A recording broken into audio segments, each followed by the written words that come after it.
নমস্কার বন্ধুরা, আমি মধুমিতা। তা বন্ধুরা, যা গরম পড়েছে, এই গরমে পেট আর শরীরকে ঠান্ডা রাখতে দারুণ মজার একটা রেসিপি শেয়ার করব। তা আজকে আমি মেথি মৌরির ঝোল রান্না করে দেখাবো। আর এই গরমের সময় এরকম একটা রেসিপি থাকলে না তৃপ্তি করে দুমুঠো ভাত বেশি খাওয়া হবে। আর এই রান্নার জন্য আমার ঝিঙে লাগবে। তা বাড়ির গাছে ঝিঙে আছে, সেখান থেকে ঝিঙে তুলে নেব। এই যে ঝিঙে গাছ, আর এই যে কত সুন্দর ঝিঙে ধরেছে।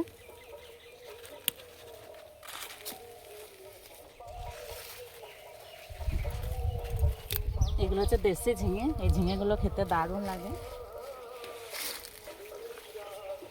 এই যে এখানে একটা কত বড় ঝিঙে। চলে যাবো রান্নাঘরে।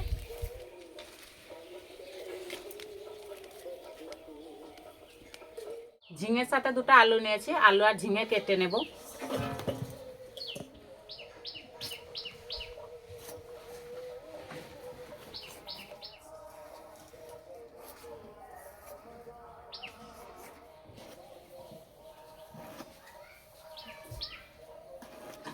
ঠিক এইভাবে লম্বায় কেটে নেব।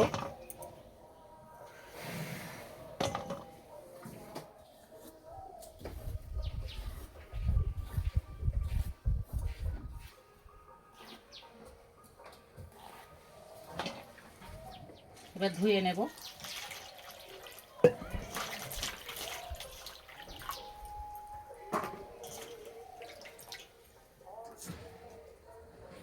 আলু একইভাবে লম্বায় কেটে নেব।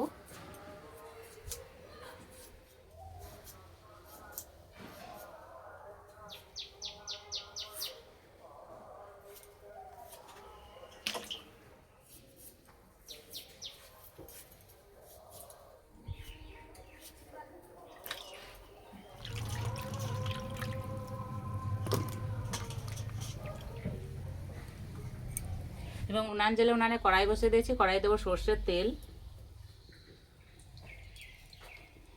এখানে আমি রুই মাছ নিয়েছি, মাছটাকে কেটে বেছে নুন হলুদ মাখিয়ে রেখেছিলাম। এবার মাছটাকে ভেজে নেব।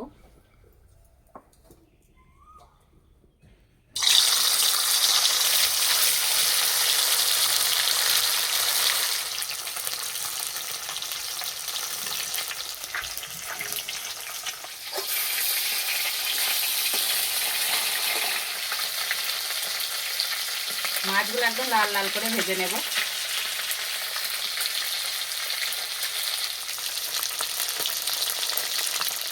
ভাজা হয়ে গেছে, তুলে নেব।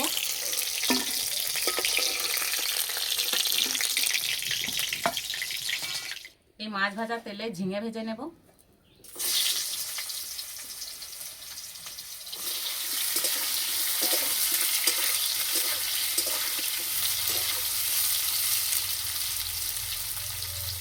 ঝিঙে বেশি ভাজবো না, এবার তুলে নেব।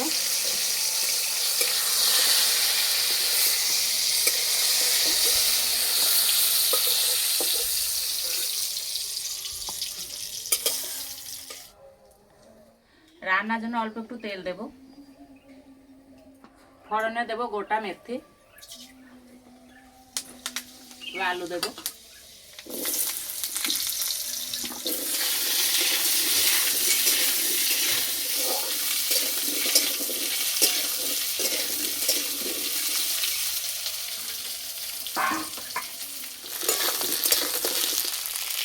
এদিকে আমি মশলা বেটে নেব। এখানে নিয়েছি গোটা মৌরি। মৌরিটাকে জলে একটু কিছুক্ষণ ভিজিয়ে রেখেছিলাম। একটু ভিজিয়ে রাখলে না খুব তাড়াতাড়ি বাটা হয়ে যায়। দেব গোটা জিরে, কাঁচা লঙ্কা, আদা।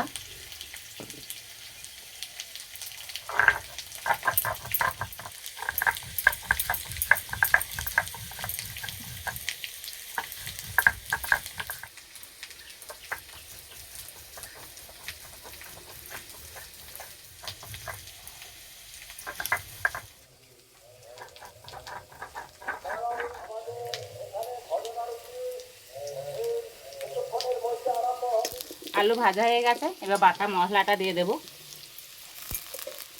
দেবো অল্প একটু হলুদ গুঁড়ো,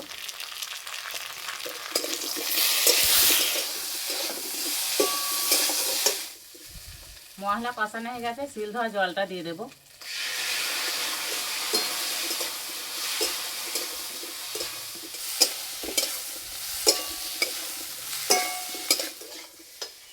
আলু সিদ্ধ হওয়ার জন্য জল দিয়ে দেবো।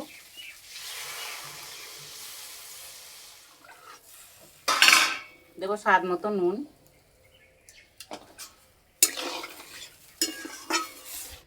কিছুক্ষণের জন্য একটু ঢাকা দেবো, তাহলে আলুটা খুব তাড়াতাড়ি সিদ্ধ হয়ে যাবে।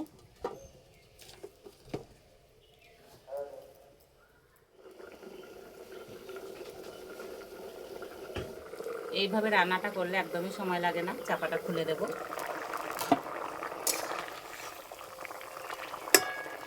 আলু সিদ্ধ হয়ে গেছে।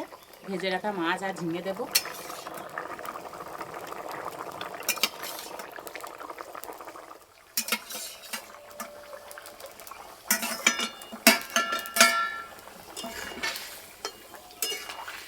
আর কিছুক্ষণ ফুটে নিলেই হয়ে যাবে।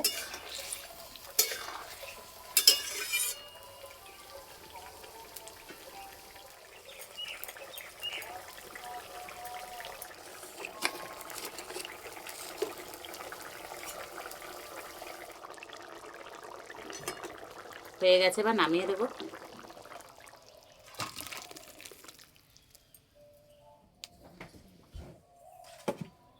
এই রান্নার ঝোলটা খেতে দারুণ লাগে।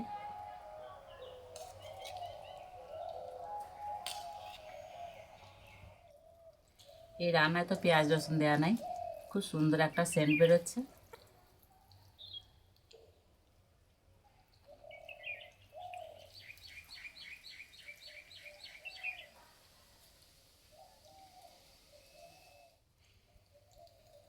একদম অন্যরকম একটা স্বাদ পাওয়া যাচ্ছে।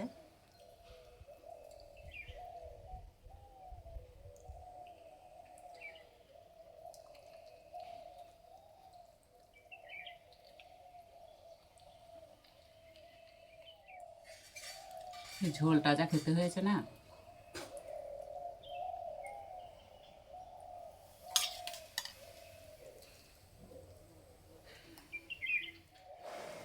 এই গরম থাকতে থাকতে একদিন হলে রান্নাটা তৈরি করে খেয়ে আমাকে কমেন্টে জানাবেন কেমন লেগেছে। তার যে রেসিপিটি ভালো লাগলে বন্ধুদের সঙ্গে শেয়ার করবেন, চ্যানেলটি সাবস্ক্রাইব করবেন। তার যে এই পর্যন্ত আবার অন্য কোনো রেসিপিতে দেখা হবে। সবাই সুস্থ থাকবেন, ভালো থাকবেন।